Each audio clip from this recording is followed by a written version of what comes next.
جو مال ماں باپ اور رشتہ دار چھوڑ مریں، تھوڑا ہو یا بہت، اس میں مردوں کا بھی حصہ ہے اور عورتوں کا بھی۔ یہ حصے اللہ کے مقرر کیے ہوئے ہیں۔ اور جب میراث کی تقسیم کے وقت غیر وارث رشتہ دار اور یتیم اور نادار لوگ آ جائیں تو ان کو بھی اس میں سے کچھ دے دو اور ان سے معقول بات کہو۔ اور ایسے لوگوں کو ڈرنا چاہیے جو ایسی حالت میں ہوں کہ اپنے بعد ننھے ننھے بچے چھوڑ جائیں اور ان کو ان کی نسبت خوف ہو کہ ہمارے مرنے کے بعد ان بیچاروں کا کیا ہوگا۔ پس چاہیے کہ یہ لوگ اللہ سے ڈریں اور درست بات کہیں۔ جو لوگ یتیموں کا مال ناجائز طور پر کھاتے ہیں وہ اپنے پیٹ میں آگ بھرتے ہیں اور ضرور دوزخ میں ڈالے جائیں گے۔ اللہ تمہاری اولاد کے بارے میں تم کو ارشاد فرماتا ہے کہ ایک لڑکے کا حصہ 2 لڑکیوں کے حصے کے برابر ہے، اور اگر اولاد میت صرف لڑکیاں ہی ہوں یعنی 2 یا 2 سے زیادہ تو کل ترکے میں ان کا 2/3 ہے، اور اگر صرف ایک لڑکی ہو تو اس کا نصف ہے، اور میت کے ماں باپ کا یعنی دونوں میں سے ہر ایک کا ترکے میں 6واں حصہ ہے، بشرطے کہ میت کی اولاد ہو۔ اور اگر اولاد نہ ہو اور صرف ماں باپ ہی اس کے وارث ہوں تو 1/3 ماں کا حصہ ہے، اور اگر میت کے بھائی بھی ہوں تو ماں کا 6واں حصہ ہوگا۔ اور یہ تقسیم ترکہ میت کی وصیت کی تعمیل کے بعد جو اس نے کی ہو یا قرض کے ادا ہونے کے بعد جو اس کے ذمے ہو عمل میں آئے گی۔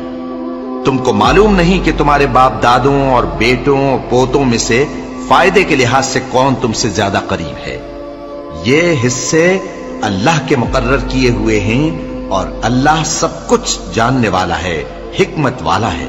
اور جو مال تمہاری بیویاں چھوڑ مریں اگر ان کی اولاد نہ ہو تو اس میں سے نصف تمہارا ہے، پھر اگر ان کی اولاد ہو تو ترکے میں تمہارا حصہ 1/4 ہے، لیکن یہ تقسیم وصیت کی تعمیل کے بعد جو انہوں نے کی ہو یا قرض کے ادا ہونے کے بعد جو ان کے ذمے ہو کی جائے گی۔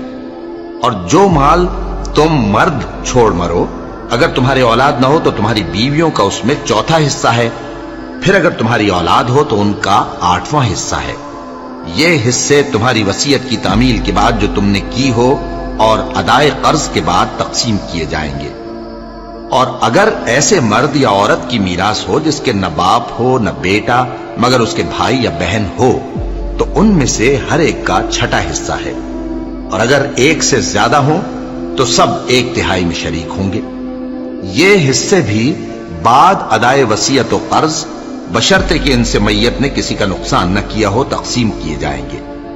یہ اللہ کا فرمان ہے اور اللہ نہایت علم والا ہے، بردبار ہے۔ یہ تمام احکام اللہ کی حدیں ہیں، اور جو شخص اللہ اور اس کے پیغمبر کی فرما برداری کرے گا اللہ اس کو بہشتوں میں داخل کرے گا جن میں نہریں بہ رہی ہیں، وہ ان میں ہمیشہ رہیں گے، اور یہ بڑی کامیابی ہے۔ اور جو اللہ اور اس کے رسول کی نافرمانی کرے گا اور اس کی حدوں سے نکل جائے گا اس کو اللہ دوزخ میں ڈالے گا جہاں وہ ہمیشہ رہے گا، اور اس کو ذلت کا عذاب ہوگا۔